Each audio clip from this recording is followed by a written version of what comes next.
नमस्कार दोस्तों, मैं आशीष भाटिया एबीसी ऑनलाइन प्लेटफॉर्म पे आपका हार्दिक स्वागत करता हूं। दोस्तों, हमने राजस्थान पॉलिटी की क्लासेस में लगभग सारे आयोग कर लिए और एक हमारा आयोग बचा है, वो है राजस्थान महिला आयोग। तो राज्य महिला आयोग आज हम देखेंगे और उसके बाद एक आयोग बचता है राज्य वित्त आयोग। राजस्थान जो फाइनेंस कमीशन है, स्टेट फाइनेंस कमीशन है, वो एक हमारा टॉपिक बचेगा जिसको हम जब पंचायती राज और नगरीय निकाय की जब बात करेंगे उसके साथ हम राज्य वित्त आयोग को करेंगे। तो आइए आज की क्लास स्टार्ट करते हैं। राज्य महिला आयोग हमारा आज का टॉपिक है। तो देखिए, सबसे पहले हम देखते हैं कि राज्य महिला आयोग का गठन कब हुआ और इसकी क्या संरचना है, और जो राज्य महिला आयोग से संबंधित जितने भी फैक्ट है वो सारे हम आज की क्लास में देखने वाले हैं।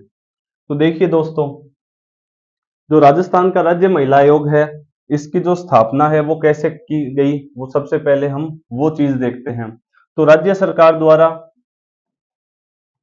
जो राज्य सरकार है उसने 23 अप्रैल 1999 को राजस्थान राज्य विधानसभा में एक विधेयक है वो प्रस्तुत किया कि हमें राज्य महिला आयोग की स्थापना करनी है। तो सबसे पहले 23 अप्रैल 1999 की जो डेट है वो इंपॉर्टेंट है कि राज्य विधानसभा में एक विधेयक है वो प्रस्तुत किया गया।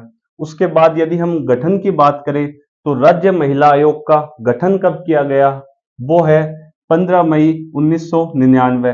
तो इंपॉर्टेंट डेट क्या हमारे लिए कि राज्य महिला आयोग का गठन कब होता है, 15 मई 1999 को राज्य महिला आयोग का गठन होता है। राज्य सरकार एक अधिसूचना है उसके द्वारा इसका गठन करती है। तो ये हमारे लिए दो डेट इंपॉर्टेंट हुई। कौन कौन सी? एक तो ये कि 23 अप्रैल 1999 की डेट, जब राजस्थान की विधानसभा है वहां पे विधेयक है वो प्रस्तुत किया गया। ठीक है। और गठन कब होता है? गठन होता है 15 मई 1999 को। तो ये हमारे लिए दो इंपॉर्टेंट डेट हो गई राज्य महिला आयोग से रिलेटेड।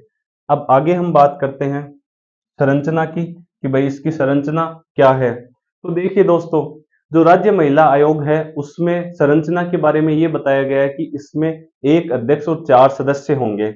वैसे बेसिकली देखा जाए तो एक अध्यक्ष और 3 सदस्य हैं, पर एक सचिव यहाँ पे, जो राज्य सरकार आरएस अधिकारी रैंक का एक सचिव होता है, उसको भी यहाँ सदस्य में सम्मिलित किया गया है। तो अब देखिए, यदि हम संरचना की बात करें तो क्या बताया गया है कि एक तो अध्यक्ष होगा, एक अध्यक्ष, और यहाँ पे लिखा हुआ है कि एक अध्यक्ष और 4 सदस्य जिसमें सचिव इंक्लूड है, जो सेक्रेटरी है वो इसमें इंक्लूड है। तो हम बात करते हैं संरचना की। तो संरचना में देखिए, इसमें 3 सदस्य हम सबसे पहले देखेंगे। एक अध्यक्ष है और 3 सदस्य। तो ये एक सदस्य, ये दो, और ये तीसरा सदस्य। तो यहाँ पे अध्यक्ष और सदस्यों के बारे में क्या प्रावधान है वो देखेंगे सबसे पहले। तो देखिए, सदस्यों के बारे में बताया गया कि राज्य महिला आयोग है उसमें एक सदस्य है वो किससे होना चाहिए, एससी या एसटी से एक सदस्य होना चाहिए। तो एक जो महिला सदस्य होगी वो एससी या एसटी जो वर्ग है वहां से एक महिला सदस्य नियुक्त की जाएगी। इसके अलावा एक सदस्य होगा वो ओबीसी वर्ग से होगा। तो एक सदस्य जो महिला होगी वो ओबीसी वर्ग से होगी, और एक सदस्य है वो सामान्य श्रेणी का सदस्य बनाया जा सकता है। वैसे एक हो गया एससी एसटी का और एक हो गई ओबीसी की महिला। अब इसमें बात करते हैं सचिव की। तो सचिव को यहाँ पे सदस्य के रूप में सम्मिलित किया गया है। तो सचिव के बारे में ये बताया गया है कि जो सचिव होगा वो आरएस रैंक का ऑफिसर होगा। ठीक है।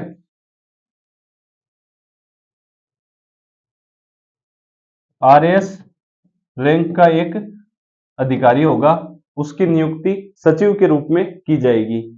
अब आगे देखिए कि मैंने आपको बता दिया कि एक अध्यक्ष है, एक अध्यक्ष और 4 सदस्य जिसमें सचिव सम्मिलित है, और 3 सदस्य देखें तो एक एससी एसटी वर्ग से महिला होगी, एक ओबीसी वर्ग से महिला होगी, और एक आरएस रैंक का जो वो अधिकारी होगा वो सचिव के रूप में नियुक्त होगा।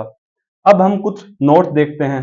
देखिए, दो इंपॉर्टेंट नोट देखते हैं। एक तो ये कि जो अध्यक्ष और वो सदस्य हैं, अध्यक्ष और सदस्य, उनकी योग्यता के बारे में कोई विशेष प्रावधान नहीं है। योग्यता से संबंधित कोई विशेष प्रावधान नहीं है। दूसरा यहां पे इंपॉर्टेंट नोट क्या है कि जो अध्यक्ष और सदस्य हैं उनकी मिनिमम और मैक्सिमम यानी न्यूनतम और अधिकतम जो आयु है उसका भी कोई प्रावधान नहीं है। मिनिमम या मैक्सिमम आयु है उसका भी कोई प्रावधान नहीं है। और अध्यक्ष के बारे में यहाँ पे ये बताया गया है कि जो अध्यक्ष है वो एक प्रसिद्ध महिला होगी जिसको जो महिला से संबंधित मुद्दे हैं उनका एक विशेष अनुभव हो, यानी ऐसी एक लोकप्रिय महिला, एक प्रसिद्ध महिला जो महिला के जो मुद्दे हैं, महिला संबंधित जो अधिकार है उनके बारे में विशेष अनुभव रखती हो, ऐसी महिला को क्या है अध्यक्ष के रूप में नियुक्ति दी जाएगी। तो हमने क्या देखा संरचना में कि एक अध्यक्ष और 4 सदस्य जिसमें सचिव सम्मिलित है। सदस्यों में एक महिला है वो SC या ST वर्ग से होगी, एक होगी OBC वर्ग से, और सचिव है वो RS रैंक का ऑफिसर होगा। और उसके अलावा हमने क्या देखा अध्यक्ष और सदस्य है उनकी जो योग्यता है उससे रिलेटेड कोई विशेष प्रावधान यहाँ पे नहीं बताए गए हैं। और जो अध्यक्ष और सदस्य हैं उनकी मिनिमम या मैक्सिमम आयु, न्यूनतम या अधिकतम आयु से रिलेटेड भी कोई प्रावधान नहीं है। ये हमने क्या देखा संरचना से संबंधित बात। आगे हम देखते हैं कि इनकी नियुक्ति कौन करता है, कार्यकाल कितना है, वो सारी चीजें देखते हैं। तो देखिए मैंने एक चार्ट में यहाँ पे सारी चीज बताई है, उसमें क्या है कि आपको कंफ्यूज नहीं होना पड़ेगा। तो सबसे पहले हम देखें कि नियुक्ति, त्यागपत्र, वेतन और सेवा शर्तें, ठीक है, उसके अलावा पद से हटाना और वार्षिक प्रतिवेदन, इन सब का आंसर क्या होगा स्टेट गवर्नमेंट। तो आपके याद करने की एक इजी तरीका है कि ये जो सारे पॉइंट है कि महिला आयोग से रिलेटेड यदि आपसे पूछा जाए कि नियुक्ति, त्यागपत्र, वेतन और सेवा शर्तें और पद से हटाना और वार्षिक प्रतिवेदन, इन सब का आंसर क्या होगा स्टेट गवर्नमेंट, राज्य सरकार होगी। तो देखिए नियुक्ति किसके द्वारा की जाएगी, राज्य सरकार द्वारा। राज्य सरकार में ये लिखा हुआ कि जो CM है मुख्यमंत्री उसके द्वारा। तो हम क्या बोलेंगे नियुक्ति किसके द्वारा, राज्य सरकार के द्वारा। अब देखिए त्यागपत्र है वो भी किसको देंगे, जो महिला आयोग के जो सदस्य या अध्यक्ष है वो इसको देंगे, राज्य सरकार को देंगे। यदि बात करें वेतन और सेवा शर्तों की तो उनका निर्धारण भी कौन करेगी, राज्य सरकार। यदि बात करें त्यागपत्र की जो मैंने कर ली पहले, और पद से हटाना है वो भी कौन, CM द्वारा पद से हटाया जाएगा, राज्य सरकार द्वारा। और वार्षिक प्रतिवेदन है वो भी राज्य सरकार को दिया जाएगा। तो ये 2 पॉइंट है, ये थोड़े से हम देख लेते हैं। तो देखिए एक तो है कि यहाँ पे पद से हटाने की क्या प्रक्रिया है। तो देखिए कैसे पद से हटाया जाता है, कौन कौन से ऐसे कारण होते हैं जिनके द्वारा राज्य महिला आयोग के जो अध्यक्ष और सदस्य हैं उनको हटाया जाता है। तो देखिए पद से हटाने का मैंने बताया, कौन हटाएगा, राज्य सरकार यानी CM द्वारा पद से हटाया जाएगा। अब यदि बात करें हम पद से हटाने के क्या क्या कारण हो सकते हैं, ठीक है, तो सबसे पहला जो कारण है वो है यहाँ पे, हम सारे एक एक पॉइंट है वो देखेंगे। तो एक कारण है यहाँ पे कि भ्रष्टाचार में क्या है लिप्त हुए, कि भाई भ्रष्टाचार से संबंधित कोई मामला आ गया अध्यक्ष या सदस्य से रिलेटेड तो पद से हटाया जा सकता है। इसके अलावा यदि अध्यक्ष और सदस्य लगातार 3 बैठकों में अनुपस्थित हो,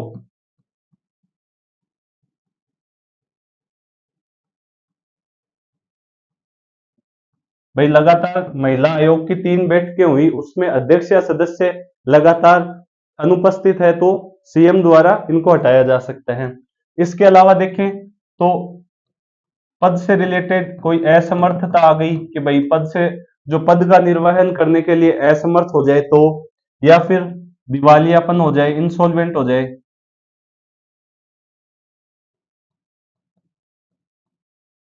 या फिर मानसिक रूप से कोई बीमारी हो जाए, भाई मानसिक रूप से कोई मानसिक या कोई शारीरिक कमी हो जाए तो क्या है इनको पद से हटाया जा सकता है। तो ये हमने देखिए कि पद से हटाने के क्या क्या कारण हो सकते हैं और पद से कौन हटाएगा इनको। अब आगे एक पॉइंट देखो, मैंने पीछे आपको बताया था पीछे वाली स्लाइड में कि नियुक्ति मैंने बता दी, त्याग पत्र किसको देंगे, राज्य सरकार को। वेतन और सेवा शर्तों का निर्धारण कौन करता है, राज्य सरकार। पद से हटाने की प्रक्रिया बता दी। एक है वार्षिक प्रतिवेदन, तो वार्षिक प्रतिवेदन देखिए, वार्षिक प्रतिवेदन भी किसको देंगे, राज्य सरकार को। तो पर यहां पे एक पॉइंट है जो इंपॉर्टेंट है कि जो वार्षिक प्रतिवेदन है उससे रिलेटेड एक पॉइंट देखते हैं हम। तो देखिए, वार्षिक प्रतिवेदन मैंने बताया किसको, राज्य सरकार को देते हैं महिला आयोग के सदस्य जो। अब इसमें क्या बताया गया है कि जो ये महिला आयोग है ये वार्षिक प्रतिवेदन देगा, तो राज्य सरकार को ये बताना पड़ेगा 3 माह के अंदर कि आपने जो हमने सिफारिश की है महिला आयोग ने उस पर क्या कार्यवाही की। तो यहाँ पे क्या बताया गया है कि वार्षिक रिपोर्ट पर राज्य सरकार 3 माह में अपना जवाब देगी कि आयोग द्वारा प्रस्तावित सिफारिशों पर क्या कार्यवाही की गई है। तो अब देखिए, हमने क्या देखा कि हटाने के कारण देखे, और वार्षिक रिपोर्ट पर राज्य सरकार है वो 3 माह में बताएगी कि हमने क्या कार्यवाही की है। तो महिला आयोग के बारे में हमने देखा कि क्या क्या इनका कार्यकाल है, वो गणपूर्ति बैठक, वो 3 पॉइंट और हम देखेंगे। तो देखिए, कार्यकाल के बारे में ये बताया गया है कि इनका कार्यकाल कितना होगा, 3 वर्ष। और गणपूर्ति का यहाँ पे मतलब क्या है कि जो बैठकें होंगी उनमें कितने सदस्यों की अनुपस्थिति वो उपस्थिति होगी उसके बारे में बताया गया, जो कोरम है उसके बारे में। तो यहाँ पे बताया गया कि 3 सदस्य हैं वो उपस्थित होने चाहिए, और उसमें अध्यक्ष समेत, मतलब अध्यक्ष सहित कम से कम 3 सदस्य हैं वो गणपूर्ति के लिए यहाँ पे आवश्यक माने गए हैं। यदि बात करें बैठक, तो बैठक के बारे में ये बताया गया कि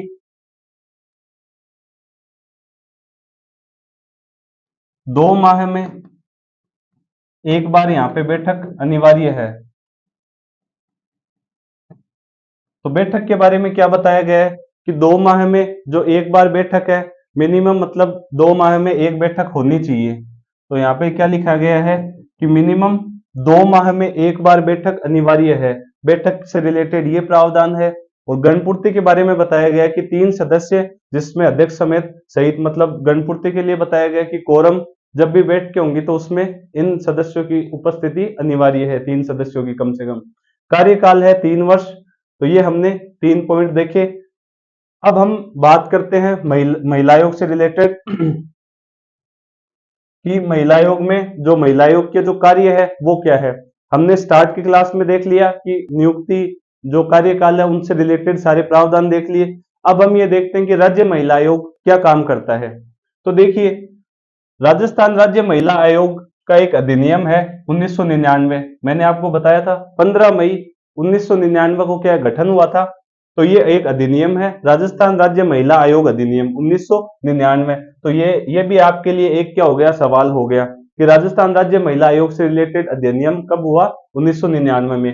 इसकी धारा है 11, उसमें क्या है, आयोग के कार्यों का विवरण दिया गया है। तो एग्जाम में सवाल पूछा जा सकता है आपसे कि राज्य महिला आयोग है उससे रिलेटेड जो उसके कार्य है उससे रिलेटेड धारा कौन सी है, तो धारा कौन सी है, 11 है।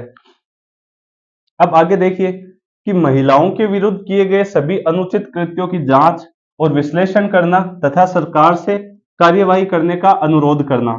तो महिलाओं से अगर भाई महिलाओं से रिलेटेड कोई भी इश्यू आता है तो राज्य महिला आयोग है उसमें शिकायत की जा सकती है, या फिर राज्य महिला आयोग है वो स्वतः संज्ञान लेते हुए कार्यवाही के लिए राज्य सरकार को सिफारिश की जा कर सकता है कि भाई महिलाओं से रिलेटेड हमें इन मामलों की गंभीरता से जांच आपको करनी चाहिए। अब देखिए, मौजूदा कानूनों को और अधिक प्रभावी बनाने के लिए कदम उठाना तथा उनका कार्यान्वयन सुनिश्चित करना। यानी कि एक राज्य है, उसमें यदि कोई महिलाओं से रिलेटेड कोई मौजूदा कानून चल रहे हैं तो उनकी समीक्षा करेगा और राज्य सरकार को सुझाव देगा और उनका कार्यान्वयन सुनिश्चित हो, इसके बारे में भी राज्य सरकार को ये सिफारिश करेगा। उसके बाद है मौजूदा कानूनों की समीक्षा करना और संशोधन की सिफारिश करना। फिर है राज्य सार्वजनिक सेवाओं और राज्य सार्वजनिक उद्यमों में महिलाओं के विरुद्ध किसी भी प्रकार का भेदभाव रोकना। अब आप देखते हैं कि मैं आपको एक सवाल बताता हूं इससे रिलेटेड ही। आपने एक बहुत बार एग्जाम में पूछा जा चुका है विशाखा गाइडलाइन। ये विशाखा गाइडलाइन क्या है? तो देखिए, सुप्रीम कोर्ट की एक गाइडलाइन है, ठीक है। हमारे सर्वोच्च न्यायालय की एक ये गाइडलाइन है विशाखा गाइडलाइन। 1997 में ये गाइडलाइन आई। अब यहाँ पे क्या बताया कि जो कार्यस्थल है, जो वर्किंग प्लेस है, वहां पे क्या महिलाओं के साथ उत्पीड़न होता है, भेदभाव होता है। तो आप सब देखते हैं कि प्राइवेट ऑफिस देख लीजिए या गवर्नमेंट ऑफिस देख लीजिए, वहां पे महिलाओं के साथ बहुत मतलब ज्यादा भेदभाव होता है, उनका शोषण होता है या उनका उत्पीड़न होता है। उससे रिलेटेड ये गाइडलाइन है और एग्जाम में बहुत बार इससे सवाल पूछा जा चुका है। तो इसका संबंध किससे है? विशाखा गाइडलाइन का कार्यस्थल पर महिलाओं के साथ लैंगिक उत्पीड़न, तो इससे रिलेटेड क्या है? विशाखा गाइडलाइन है। अब देखिए, सुप्रीम कोर्ट द्वारा ये जारी की गई और इसके लिए हमने एक 2013 में एक अधिनियम बनाया राजस्थान सरकार ने, ठीक है। 2013 में कि भाई महिलाओं के साथ कार्यस्थल पे यदि लैंगिक उत्पीड़न होता है तो उससे रिलेटेड एक कानून बना चुके हैं हम 2013 में। विशाखा गाइडलाइन सुप्रीम कोर्ट की 1997 में है, इसके आधार पे ही हमने ये एक्ट बनाया 2013 में। तो मैंने आपको पॉइंट क्या बताया यहाँ पे, देखिए, राज्य सार्वजनिक सेवाओं और राज्य सार्वजनिक उद्यमों में महिलाओं के विरुद्ध किसी भी प्रकार की भेदभाव को रोकना, यह भी क्या है? राज्य महिला आयोग का एक कार्य है। आगे देखिए, महिलाओं के हितों के विरुद्ध काम करने वाले किसी भी लोक सेवक के विरुद्ध सख्त कार्रवाई करना। यदि कोई लोक सेवक महिलाओं के विरुद्ध कोई ऐसा काम करता है तो उस पर भी कार्यवाही ये महिला आयोग कर सकता है। उसके बाद है सरकार को अपनी सिफारिशों के साथ वार्षिक रिपोर्ट है वो प्रस्तुत करना। ये हमने इंपॉर्टेंट कार्य देखे राज्य महिला आयोग के। आगे देखिए, आगे है आयोग की शक्तियां, कि आयोग की कौन कौन सी शक्तियां हैं, क्या पावर है आयोग को। तो देखिए, अधिनियम है 1999 का, मैंने आपको बताया राजस्थान राज्य महिला आयोग अधिनियम। उसमें धारा है 10, 11 और 12। इनमें क्या है कि आयोग को शक्तियां प्राप्त है, कि कौन कौन सी शक्तियां हैं एक बार हम देख लेते हैं। सबसे पहले तो इसमें बताया गया है कि जो महिला आयोग है उसको सिविल न्यायालय की शक्तियां प्राप्त है। अब सिविल न्यायालय की, दीवानी न्यायालय की शक्तियां कैसे प्राप्त है वो देखिए।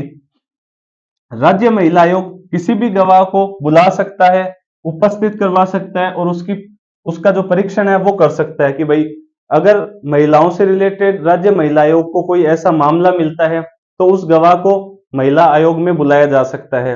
अभी आपको थोड़े दिन पहले की घटना बताता हूँ। राजस्थान यूनिवर्सिटी में महिला छात्रावास है, वहां पे कुछ मतलब गर्ल्स जो वो स्टूडेंट्स है उनके द्वारा शिकायत की गई और हमारी जो माननीय अध्यक्ष है रेहाना रियाज चिश्ती जी, वो स्वयं वहां पे यूनिवर्सिटी में उपस्थित हुए। मैं भी वहां पे था, तब मैंने देखा कि महिला आयोग कैसे काम करता है।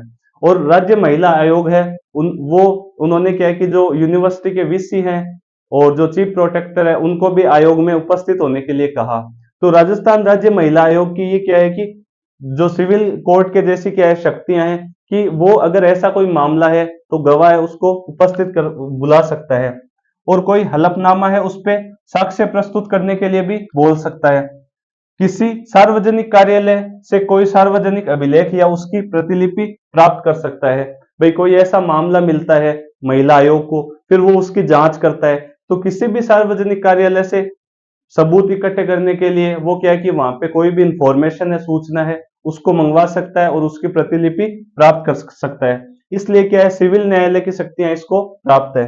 उसके बाद है गवाहों की परीक्षा के लिए कमीशन या समन जारी करता है। मैंने आपको बताया अगर महिला आयोग को लगता है तो महिला आयोग किसी भी मतलब लोक सेवक को या ऐसा लगता है कि कोई व्यक्ति है तो उसको अपने आयोग में बुला सकता है। और आपने कभी यूट्यूब पे एक वीडियो देखा होगा, शायद वो ये नहीं पता कि कौन से राज्य का है, उसमें महिला आयोग की अध्यक्ष है, वो एक पुलिस ऑफिसर को लताड़ रही है, वो डांट रही है कि आपने जो संबंधित केस है उसमें सही तरीके से कार्यवाही नहीं की है। तो ऐसे वीडियो आप यूट्यूब पे देखते हो तो आप उन चीजों को क्या है कि जो यूट्यूब पे भी अगर आप कोई वीडियो देखते हैं तो उसको अपनी स्टडी से लिंक कीजिए। अब यहाँ पे देखिए यदि आपने वो वीडियो देखा होगा तो आपको ये पता चलेगा कि राज्य महिला आयोग है उसको सिविल शक्तियां कैसे प्राप्त है, क्योंकि वो समन जारी कर सकता है, गवाह को बुला सकता है, या कोई आरोपी है उसको आयोग में उपस्थित होने के लिए कह सकता है, कोई लोक सेवक है उसको वहां पे आयोग में बुला सकता है। और आपने वो वीडियो देखा होगा या नहीं देखा तो आप सर्च कीजिएगा। उसके बाद हमने आयोग की शक्तियां देख ली। अब देखते हैं कि आयोग का शिकायत समाधान तंत्र कैसे है। तो इसमें हमें ज्यादा डीप में कुछ नहीं पढ़ना, इंपॉर्टेंट ये याद रखने की 4 प्रकार के प्रकोष्ठ है वो आयोग में बनाए गए हैं। एक है जेंडर प्रकोष्ठ, एक है शिकायत प्रकोष्ठ कि भाई कोई भी महिला है उस मतलब उसके अगर कोई उत्पीड़न होता है उसके साथ तो वो या तो पुलिस स्टेशन जाती है कि भाई एफआईआर करवाने, या फिर उसको लगता है कि मैं महिला आयोग का दरवाजा मुझे खटखटाना चाहिए तो वो महिला आयोग में जाके डायरेक्ट शिकायत कर सकती है, मेल के द्वारा कर सकती है, डिजिटल फॉर्मेट में, मौखिक रूप से या लिखित रूप से, कैसे भी वो यहाँ पे शिकायत प्रकोष्ठ में जाके शिकायत कर सकती है। एक होता है व्यक्तिगत सुनवाई और एक है जन सुनवाई, यानी महिला आयोग है वो स्वतः संज्ञान लेते हुए, महिला आयोग को लगता है कि राज्य में कोई ऐसा मामला है तो वहां पे महिला आयोग स्वतः संज्ञान लेते हुए व्यक्तिगत सुनवाई भी कर सकता है।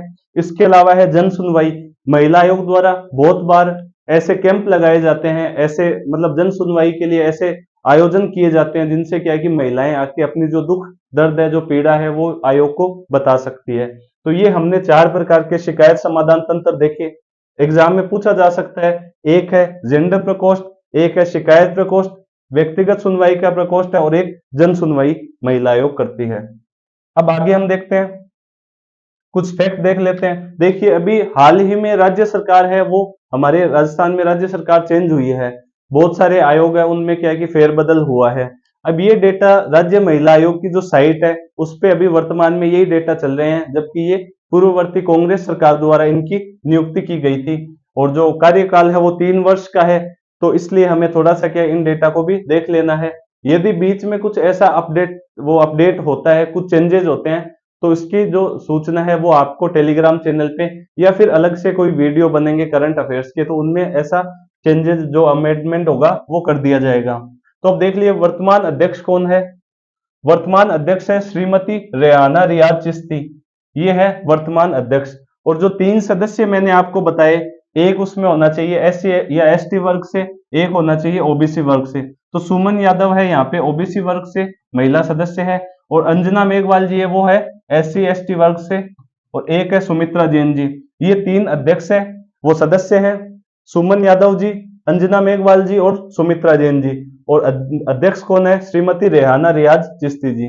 अब देखिए सचिव की बात करते हैं। मैंने आपको बताया एक अध्यक्ष, 3 सदस्य और एक सचिव, 1+4 मैंने बोला जिसमें सचिव समेत बोला। तो सचिव है वीरेंद्र सिंह जो आरएस रैंक के अधिकारी है। तो ये हमने कुछ फैक्ट देखे। एक है राजस्थान जो महिला आयोग है उसकी प्रथम अध्यक्ष कौन थी, तो वो थी कांता कतूरिया जी।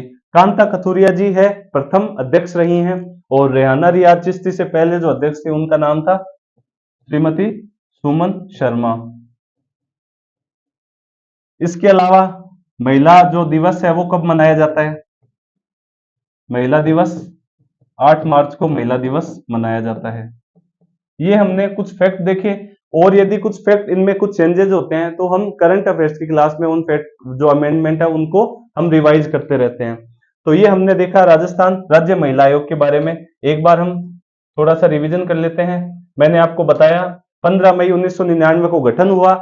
उसके बाद मैंने बताया संरचना, जिसमें एक अध्यक्ष और 4 सदस्य, सचिव समेत 3 सदस्य मैंने बताए, जिनमें एक एससी एसटी वर्ग से, एक ओबीसी वर्ग से और सॉरी एक है सचिव आरएस रैंक का। सॉरी, अध्यक्ष या सदस्य है उनकी योग्यता से संबंधित उसमें कोई प्रावधान नहीं है एक्ट में। और अध्यक्ष और सदस्य हैं उनकी मिनिमम और मैक्सिमम आयु से रिलेटेड भी कोई प्रावधान नहीं है। बात करते हैं कार्यकाल की। कार्यकाल कितना है? 3 वर्ष। और नियुक्ति, त्यागपत्र, वेतन, सेवा शर्तें, पद से हटाना और वार्षिक प्रतिवेदन है। ये इन सब का आंसर क्या है? राज्य सरकार। ठीक है। कार्यकाल की बात करें, कार्यकाल कितना है? 3 वर्ष। पद से हटाने की बात करें तो कारण कौन से हैं? भ्रष्टाचार या लगातार 3 बैठकों में अनुपस्थित हो, असमर्थता, दिवालियापन या मानसिक रूप या शारीरिक रूप से कोई असक्षमता हो। वार्षिक प्रतिवेदन राज्य सरकार को, वार्षिक रिपोर्ट पर राज्य सरकार 3 माह में ये अपना जवाब देगी कि आयोग द्वारा प्रस्तावित सिफारिशों पर क्या कार्यवाही की गई है। उसके बाद देखिए, मैंने आपको बताया कि कार्यकाल कितना है? 3 वर्ष। गणपूर्ति यानी कोरम, बैठक के लिए मिनिमम 3 सदस्य होने चाहिए, जिसमें अध्यक्ष सहित 3 सदस्य उपस्थित होने चाहिए। बैठक के बारे में हमने देखा 2 माह में एक बैठक मिनिमम होनी चाहिए। और हमने आयोग की शक्तियां देखी और कार्य देखे।